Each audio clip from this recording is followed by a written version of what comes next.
9 నెలల్లో పల్లెలకు 75,000 కోట్లు, ఇప్పటికే మొత్తం 36,000 కోట్లు చేరవేత, మరో 2 నెలల్లో 39,000 కోట్లు. రూరల్ ఎకానమీకి ఊతమిచ్చేలా రాష్ట్ర సర్కార్ నిర్ణయాలు. ఫ్రీ జర్నీ మొదలు పంట రుణమాఫీ దాకా గ్రామీణ ప్రజలకు అండగా పథకాలు అమలవుతా ఉన్నాయి.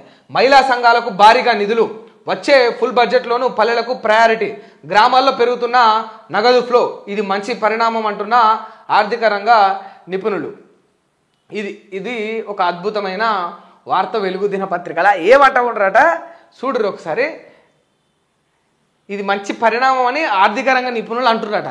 ఎందుకు అంటే ఇగో వచ్చే ఫుల్ బడ్జెట్లోనూ పల్లెలకు మంచి ప్రయారిటీ ఉంటుందట. అంటే ప్రాధాన్యత, పల్లెల్లోకి ఒక మంచి గుర్తింపు ఉంచి అక్కడ సమస్యలను దృష్టిలో పెట్టుకుని పల్లెలకు ఎక్కువ నిధులు కేటాయిస్తారట. ఈ గ్రామాల్లో పెరుగుతున్న నగదు ఫ్లో, అంటే మొత్తం ఇట్లా ఫ్లో వరదలా కొట్టుకొని పోతా ఉంది నగదంతా కూడా రాష్ట్రంలోని గ్రామాల్లో. ఈ 75,000 కోట్లు ఈ 9 నెలల్లో పల్లెలకాట. ఆల్రెడీ 36,000 కోట్లు ఇచ్చిండ్రాట. ఇప్పుడు ఇంకో 30. మరి ఏడవైనా ఈ 36,000 కోట్లు, ఏడవైనా 36,000 కోట్లు. ఓ వార్త వేసిండ్రు. మరి 36,000 కోట్లు ఏడ దేనికి పెట్టిండ్రు, ఎవరికి ఎంత పెట్టిండ్రు? ఓ ఇల్లు కట్టించిర్రా, ఓ భూమి జాగోనిచ్చిర్రా, ఓ కాలువ తీపిచ్చిర్రా, లేకపోతే రోడ్లు వేపిచ్చిర్రా? మీరు స్పెషల్గా గ్రామాల్లో మీరు ఏం చేయించిండ్రో చెప్తే దానికి గింత లెక్క అని చెప్తే మాకు కూడా అర్థమవుతుందా? ఉట్టిగా 36,000 కోట్లు అనగానే అయిపోయింది. ఇక వార్త వేసుడు చూడు. మళ్ళా 9 నెలల్లో పల్లెలకు 75,000 కోట్లు పెట్టేసినట్టే. ఇక పెట్టేసినట్టేమో రేపు చేయబోయేదాన్నేమో ఇంత పెద్దగా వేసిండు ఈ మొగోడు. రేపు చేయబోయేదాన్ని ఇంత పెద్దగా 70,000 కోట్లు. ఒకసారి చూడు రీడ, ఈ చేయబోయేది అనమాట. 9 నెలల్లో పల్లెలకు 75,000 కోట్లు పోతాయి. ఇప్పటికి పోయినాయి ఎంత? 36,000 కోట్లు.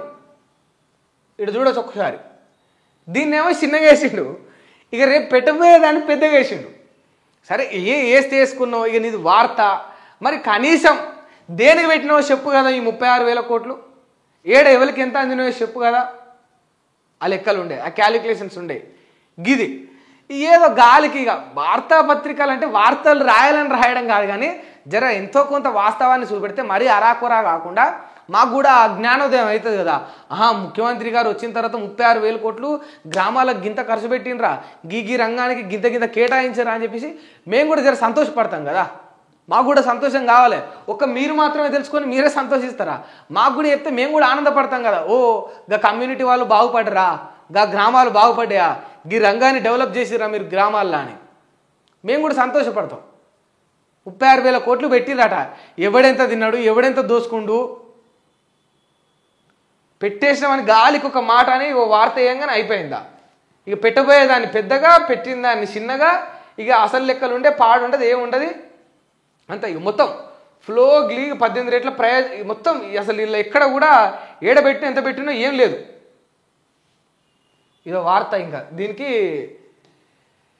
బకాలత.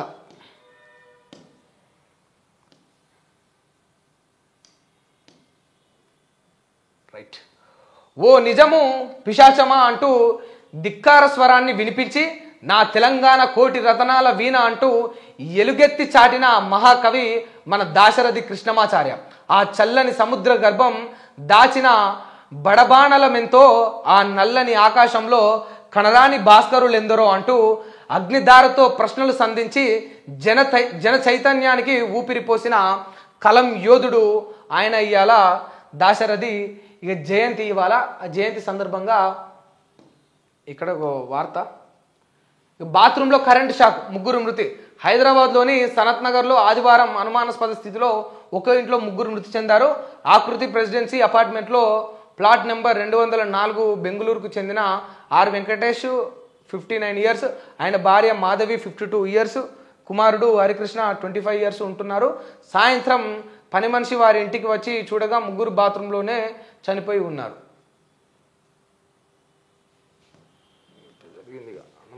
స్థితిలో ఉన్నారట. రైట్. పార్లమెంటులో మమ్మల్ని మాట్లాడనివ్వాలి. అఖిలపక్ష భేటీలో అపోజిషన్ నేతల డిమాండ్. గత సెషన్ మాదిరిగా సభను అడ్డుకోవద్దని రాజ్నాథ్ గారు చెప్తా ఉన్నారు. ఏపీ, బీహార్, ఒడిశాకు ప్రత్యేక హోదా ఇవ్వాలి. వైసీపీ, ఆర్జేడీ, జేడీయూ, బీజేడీ అని కోరుతా ఉన్నాయి. ఇవన్నీ ఏపీకి, బీహార్కు, ఒడిశాకు ప్రత్యేక హోదా ఇవ్వాలని చెప్పేసి ఆయా రాష్ట్రీయ ప్రాంతీయ పార్టీలు వైసీపీ ఆంధ్రప్రదేశ్లో ఆర్జేడీ జేడీయూ బీజేడీ అన్నీ కూడా కోరుకుంటా ఉన్నాయి. ఫిరాయింపులపై కమిటీ వేయాలి బీఆర్ఎస్ పక్షనేత సురేష్ రెడ్డి డిమాండ్ చేస్తూ ఉన్నాడు. ఒకసారి ఒకదానికి అడ్డుకట్ట పడకపోతే, ఒక్కసారి మనం కానీ దాన్ని ఆపకపోతే ఇక దానికి ఒక హద్దు అదుపు అనేది ఉండదు. ఎవడికి ఇష్టం వచ్చినట్టు వాడు గెలిచి ఇంకో పార్టీలకు పోతా ఉంటే, గెలిపించిన ప్రజల తీర్పుకు ఇక్కడ గౌరవం లేకపోతే ఇక ప్రజాస్వామ్యం అని పేరెందుకు, రాజ్యాంగం ఎందుకు, మాకు ఓటు హక్కు ఎందుకు? మీకు మీరే ఓట్లేసుకొని మీరే గెలిచి మిమ్మల్ని మీరే నామినేట్ చేసుకోండి. తీర్పు ఇచ్చేది ప్రజలు, ప్రజల తీర్పు నెగ్గాలి. ప్రజల తీర్పు నెగ్గినప్పుడు ప్రజలు కోరుకున్న వ్యక్తి కోరుకున్న పార్టీలో ఉన్నప్పుడే కదా దాన్ని ప్రజాపాలన అంటారు, దాన్ని ప్రజాస్వామ్యం అని అంటారు. ఇక్కడ అది ఏది జరగకుండా ఎవడి ఇష్టానుసారంగా వాడు నాయకులు పార్టీలు మారుతున్నప్పుడు, ప్రజలు ఎన్నుకున్న పార్టీ తరపున గెలిచిన వ్యక్తి ఆ పార్టీలో లేనప్పుడు ప్రజల తీర్పు నెగ్గినట్టు ఎట్లయితుంది? ఇది ప్రజాస్వామ్యం ఎట్లయితుంది?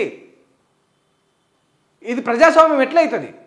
ఇప్పుడు నాయకుల స్వామ్యమే కదా ఇదంతా కూడా, అంత నాయకుల స్వామ్యమే. కార్పొరేట్ స్టైల్ అయిపోయింది, మొత్తం కార్పొరేట్ స్టైల్ అయిపోయింది.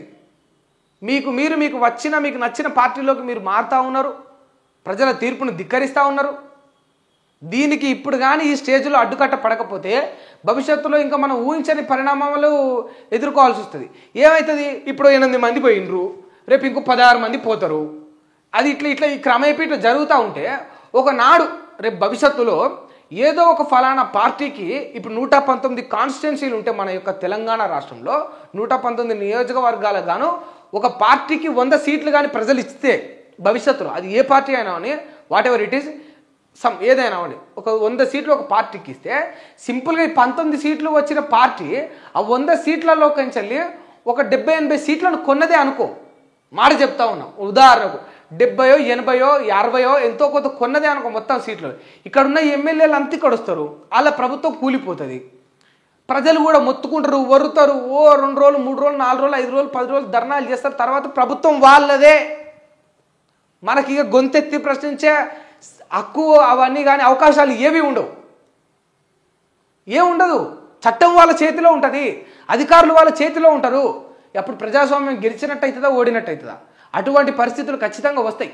ఇప్పుడు కానీ ఈ పార్టీ ఫిరాయింపులు జరిపే ఎమ్మెల్యేలకు ముగుదాడేసి ఆపకపోతే, వాళ్ళకు సరైన బుద్ధి చెప్పకపోతే, వాళ్ళు ఒక పార్టీ గుర్తుతోటి ఒక పార్టీని చూపించుకొని గెలిచిన ఆ పదవికి రాజీనామా చేయించకపోతే ఖచ్చితంగా రేపు భవిష్యత్తులో ప్రజల యొక్క తీర్పుకు గౌరవం అనేది ఉండదు. అసలు ప్రజలకు విలువే ఉండదు. ఇప్పుడు ఏదో ఇస్తున్నామని బయటికి చెప్తా ఉంటారు, ఇప్పుడు కూడా లేదు. అట్లీస్ట్ రేపటి రోజులు ఆ చెప్పేది కూడా ఉండదు. ఇయ్యంపో అంటారు, ఇక గంత ఏముండదు. ఇయ్యంపో వెళ్ళిపో అంటారు. ఇక మన నాటు భాషలో మాట్లాడుకోవాలంటే ఇక అద్దంకి దయాకర్ అన్నట్టు ఉంటే ఉండు లేకుంటే పో అంటారు. ఇక ఏముండదు ఇక.